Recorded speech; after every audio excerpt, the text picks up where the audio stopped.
शिवपार्वतीचं रूप हे दर्शवतं की मुलगा आणि मुलगीमध्ये भेदभाव करायचा नसतो.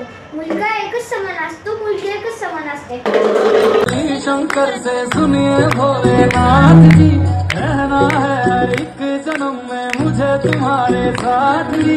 मजनू दीजिए ना छोड़ेंगे कभी हमारा हाथ जी. भोलेनाथ जी, शंभुनाथ